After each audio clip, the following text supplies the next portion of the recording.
ओम कर्मफल विवरण। प्रश्न संख्या 21। अच्छे कर्म करने वाले अर्थात धार्मिक व्यक्ति पर बाधा कष्ट आते हैं, क्या यह उनके अच्छे कर्मों का फल है? उत्तर: अच्छे कर्म करने वाले व्यक्ति को ईश्वर की तरफ से सदा सुख, शांति, प्रेम, सहयोग, उत्साह, प्रेरणा आदि ही मिलते हैं। इसमें किसी भी प्रकार का विकल्प नहीं है, किंतु परिवार, समाज की ओर से कभी-कभी सुख, सहयोग, प्रेम, सांत्वना के विपरीत भय, तिरस्कार, घृणा, उपेक्षा, विरोध, निंदा, अन्याय आदि भी प्राप्त होते हैं। ऐसे ही बुरे कर्म करने वाले व्यक्ति को ईश्वर की ओर से तो सदा दुख आदि ही मिलते हैं, किंतु परिवार, समाज के व्यक्ति द्वारा कभी-कभी ऐसे व्यक्ति को सुख, सहयोग, प्रेम आदि भी मिलते हैं। अच्छे कर्मों का फल सुख ही है, किंतु समाज में अनेक बार इसके विपरीत यह देखने को मिलता है कि अच्छे काम करने वाले दुखी और बुरे काम करने वाले सुखी होते हैं। यह सब विपरीत स्थिति अज्ञानी, अन्यायकारी, स्वार्थी व्यक्तियों व समाज के द्वारा ही उत्पन्न की जाती है। अच्छे कर्म करने वालों में किन्हीं के जीवन में कष्ट, बाधाएं देखी जाती है। उनके अनेक कारण हैं। 1. अच्छे काम करने वाले व्यक्ति आदर्श व्यक्तियों के कारण समाज में जो बुरे काम करने वाले अनादर्श व्यक्ति हैं, उनके हितों, स्वार्थों में बाधा उत्पन्न होती है। परिणाम स्वरूप वे बुरे व्यक्ति अच्छे व्यक्तियों तथा उनके कार्यों का अनेक प्रकार से विरोध करते हैं, कष्ट पहुंचाते हैं। 2. आज की परिस्थिति में समाज में अच्छे व्यक्तियों की संख्या कम है तथा वे संगठित नहीं है, न ही वे किसी योजनाबद्ध रूप से बुरे व्यक्तियों का, बुरे कार्यों का विरोध करते हैं। 3. इसके विपरीत बुरे व्यक्तियों की संख्या अधिक है। यदि कहीं कम भी है तो वे योजनाबद्ध रूप से अपने स्वार्थ की पूर्ति के लिए मिलकर कार्य करते हैं। 4. अच्छे व्यक्ति अनेक बार किन्हीं विषयों में, किन्हीं व्यवहारों में अपनी अज्ञानता के कारण भी भूल से, शीघ्रता से परिणामों, प्रभावों को ठीक प्रकार बिना विचारे कार्यों को कर देते हैं। परिणाम स्वरूप उनके कार्यों में बाधाएं बढ़ जाती हैं। 5. अनेक बार अच्छे विचारों वाले व्यक्ति अपने सामर्थ्य, अनुभव, अभ्यास, साधनों की अपेक्षा अधिक मात्रा में बड़े बड़े कार्यों को प्रारंभ कर देते हैं। परिणाम स्वरूप उनको उन कार्यों में सफलता नहीं मिलती है और कष्ट होता है। 6. अच्छे कार्यों को करना, सत्य व आदर्श पर चलना स्वभावतः परिश्रम साध्य, कष्टकर ही होता है। इसके विपरीत बुरे कामों को करने व असत्य, अनादर्श मार्ग पर चलने में कोई विशेष पुरुषार्थ आदि की अपेक्षा नहीं होती है। 7. अच्छे व्यक्तियों को प्राप्त होने वाले सम्मान, प्रतिष्ठा, सुख, समृद्धि को सहन न करके बुरे व्यक्ति ईर्ष्या, द्वेष, प्रतिस्पर्धा के कारण अच्छे व्यक्तियों के विरुद्ध झूठे, मनगढ़ंत, मिथ्या आरोप लगाकर उनको फंसा देते हैं तथा सामान्य जनता को अच्छे व्यक्तियों का विरोधी बना देते हैं। 8. अच्छे कामों को करने वाले आदर्श व्यक्तियों को जो कष्ट, बाधा आदि का सामना करना पड़ता है, उसे अच्छे कर्मों का फल तो नहीं मानना चाहिए, किंतु इन कष्टों, बाधाओं को अच्छे कर्मों का परिणाम, प्रभाव कहा जा सकता है। अच्छे कर्मों का बुरा प्रभाव, परिणाम सत्य, आदर्श, न्याय को न समझने वाले अज्ञानी, स्वार्थी लोगों के द्वारा ही उत्पन्न किया जाता है। बुद्धिमान धार्मिक व्यक्तियों पर जो अच्छे कर्मों का प्रभाव, परिणाम अच्छा ही होता है। वे अच्छे कर्म करने का तो अच्छा प्रतिभाव देते हैं। प्रश्न संख्या 22। संसार में शुभ कर्म करने वाले दुखी और अशुभ कर्म करने वाले सुखी क्यों दिखाई देते हैं? उत्तर: यह धारणा नितांत मिथ्या है कि सुकर्मी दुखी होते हैं तथा कुकर्मी सुखी होते हैं। बाहर से दुखी दिखाई देने वाला सुखी प्रसन्न होता है और बाहर से सुखी दिखने वाला भीतर से कितना दुखी, अशांत, चिंतित, भयभीत होता है, यह वही जानता है, बाहर के व्यक्ति नहीं जान सकते हैं। यह सुकर्मी और कुकर्मी को देखने वाले की भ्रांति है। उनका परीक्षण करने में भ्रांति है। उनको गहराई से परीक्षण करना नहीं आता है। अज्ञानी, शास्त्र ज्ञान से हीन, अकुशल परीक्षकों का यह निर्णय होता है कि कुकर्मी सुखी है व सुकर्मी दुखी है। जो बाहर से दिखाई देता है वह भीतर से वैसा नहीं होता है। अनेक बार ऐसा देखने में आता है कि कुछ आम, सेब, अनार बाहर से परिपक्व, सुंदर, अच्छे दिखाई देते हैं, परंतु अंदर से सड़े होते हैं। इसके विपरीत कुछ फल बाहर से कुछ दाग वाले, कटे फटे, गले होते हैं, किंतु अंदर से वे बिल्कुल अच्छे होते हैं। यही स्थिति सुकर्मी व कुकर्मी व्यक्तियों के जीवन में भी होती है।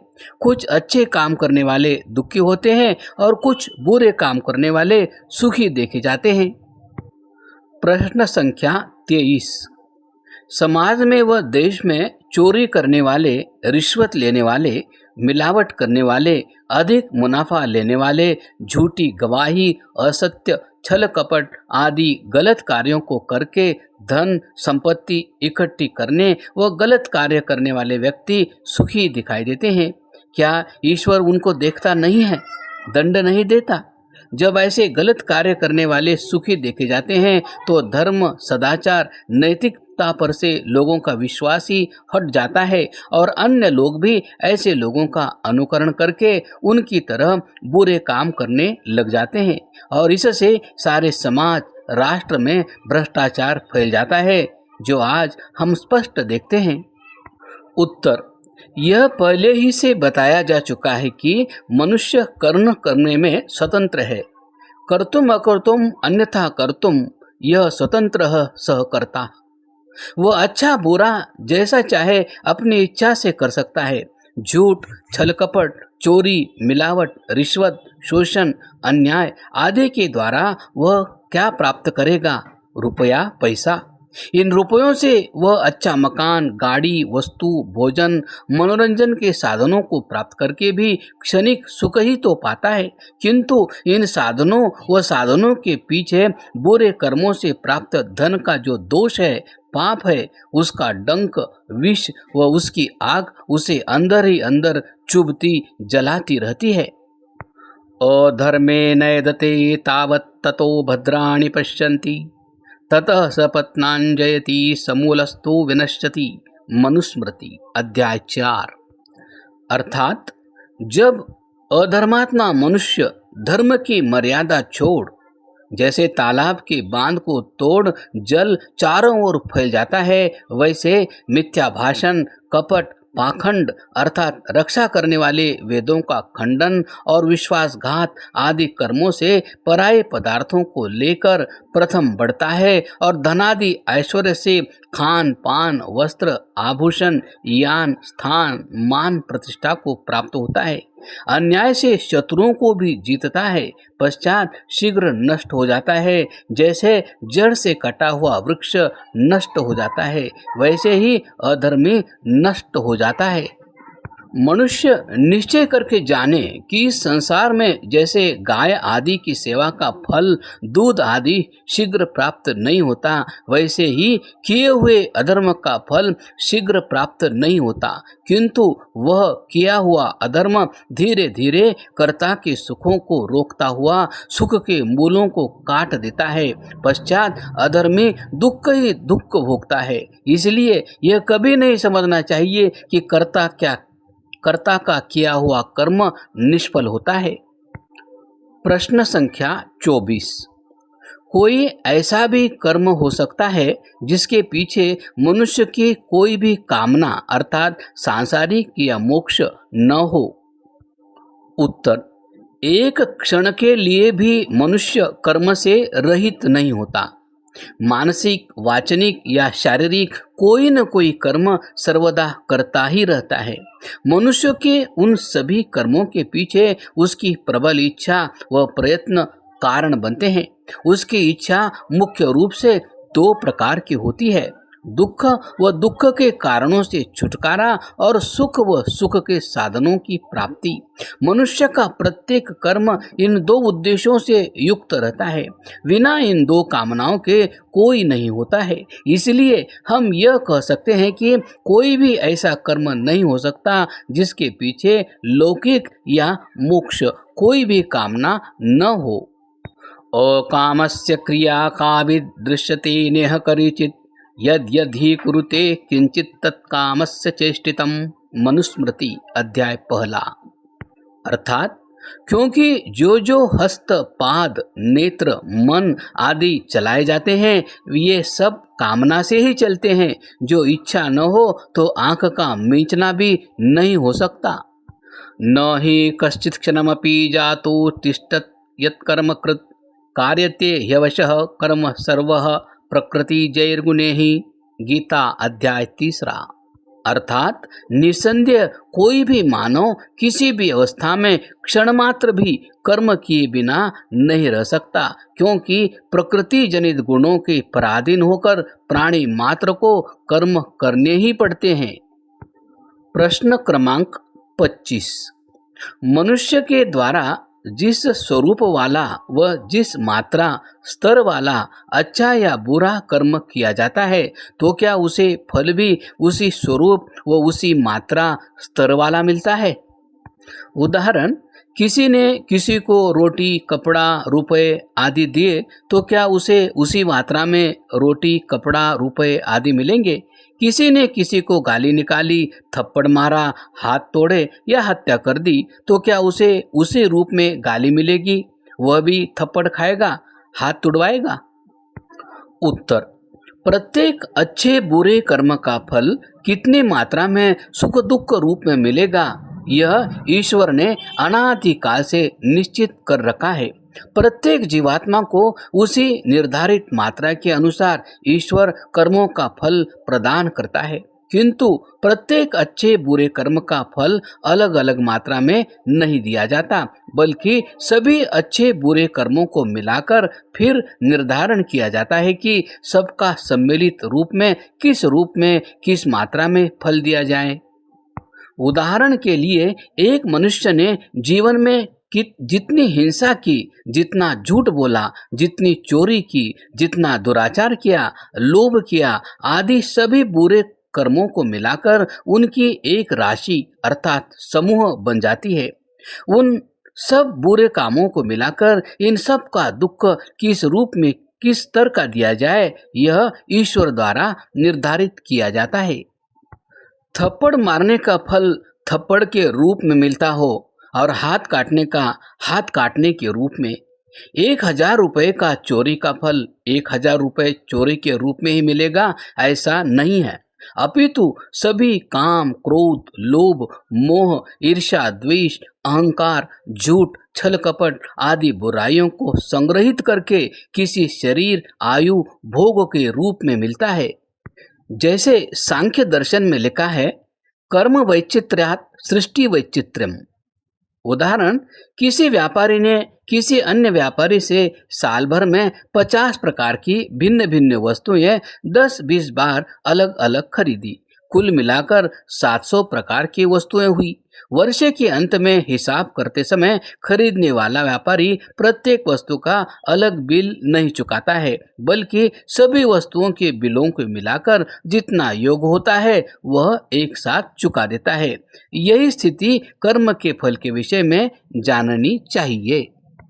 प्रश्न संख्या 26। मनुष्य को जो सुख दुख मिलता है क्या वह अपने ही कर्मों का फल है या किसी अन्य के भी कर्म के कारण सुख दुख प्राप्त कर सकता है? उत्तर, सिद्धांत यह है कि मनुष्य को अपने ही कर्मों का फल मिलता है, दूसरे के कर्मों का नहीं। किंतु दूसरे के कर्मों का परिणाम व प्रभाव से सुख दुख की प्राप्ति कर सकता है। आज के लोगों में यह धारणा दृढ़ता से बैठी हुई है कि मनुष्य जो कुछ भी सुख दुख भोगता है वह अपने ही कर्मों का फल होता है। जब भी कोई दुखदायी घटना घटती है तो सभी लोग यह कहकर सांत्वना देते हैं कि ऐसा लिखा था, इसने कभी बुरा किया होगा तो अब फल के रूप में मिल रहा है। किंतु यह सर्वांश में सत्य नहीं है। मनुष्य अपने कर्मों के अतिरिक्त अन्यों के किए कर्मों से भी परिणाम प्रभाव के रूप में प्राप्त सुख दुख को भोगता है। पहला उदाहरण, किसी घर में घुसकर चोरों ने चोरी की। 5,000 रुपए की संपत्ति लेकर भाग गए। घर के सदस्य चोरी होने से दुखी हो गए। यह जो दुख है यह चोरी हो जाने से हुआ है। चोरी रूप बुरा कर्म तो चोरों ने किया, अतः इस बुरे कर्म का फल भी चोरों को ही मिलेगा। यही सिद्धांत है कि जो करता होगा वही भोगता होगा। अतः घर के व्यक्तियों को जो चोरी हो जाने से दुख हुआ वह चोरी का फल नहीं है, किंतु इसे चोरी रूप दुष्ट कृत्य का परिणाम या प्रभाव ही कहना चाहिए। फल तो चोरों ने ईश्वर या राजा की ओर से बाद में मिलेगा। फल तो चोरों को ईश्वर या राजा की ओर से बाद में मिलेगा। इसलिए सिद्धांत यह बनता है कि बुरा कर्म करने का फल तो कर्ता को ही समय पर ईश्वर से मिलेगा, किंतु उस बुरे कर्म का परिणाम व प्रभाव दुख रूप में अन्य व्यक्तियों पर भी पड़ सकता है। दूसरा उदाहरण, किसी व्यक्ति ने शीतकाल की ठंडी रात्रि में किसी भूखे नंगे निर्धन व्यक्तियों को भोजन कराया तथा ओढ़ने के लिए कंबल बांटे। निर्धन व्यक्तियों का दुख दूर हो गया तथा वे सुखी हो गए। यह जो निर्धन व्यक्तियों को दानी से प्राप्त भोजन व वस्त्र से सुख मिला है वह अपने कर्मों का फल नहीं है। कर्म तो दानी व्यक्ति का है जिसने दान किया है, फल भी उसी दाता को मिलेगा। फिर भी जो निर्धनों को सुख मिला वह दानी व्यक्ति के अच्छे कर्म का परिणाम व प्रभाव है। इसलिए सिद्धांत यह बनता है कि अच्छे कर्म करने का फल तो कर्ता को ही समय पर ईश्वर से मिलेगा, किंतु उसके अच्छे कर्म का परिणाम प्रभाव अन्य व्यक्तियों पर सुख रूप में पड़ सकता है। प्रमाण, अकर्तुरपि फलापोपभोगो अन्नाद्यवत् सांख्य दर्शन। बिना कर्म किए भी परिणाम दूसरे व्यक्ति को प्राप्त हो जाता है, जैसे सेवक द्वारा बनाया गया भोजन सेठ द्वारा किया जाता है। प्रमाण, शन्नः सुकृतानि सन्तु ऋग्वेद। अर्थात अच्छे पुरुषों के उत्तम कर्म हमारे लिए सुखदायक व लाभकारी हो। इसलिए वैदिक सिद्धांत यही बनता है कि अन्यों के कर्मों से अन्यों को लाभ या हानि अथवा सुख दुख दोनों पहुंचा करते हैं। कर्म फल तो कर्ता को ही मिलता है, किंतु कर्म के परिणाम व प्रभाव से यह स्थिति होती है। क्रमशः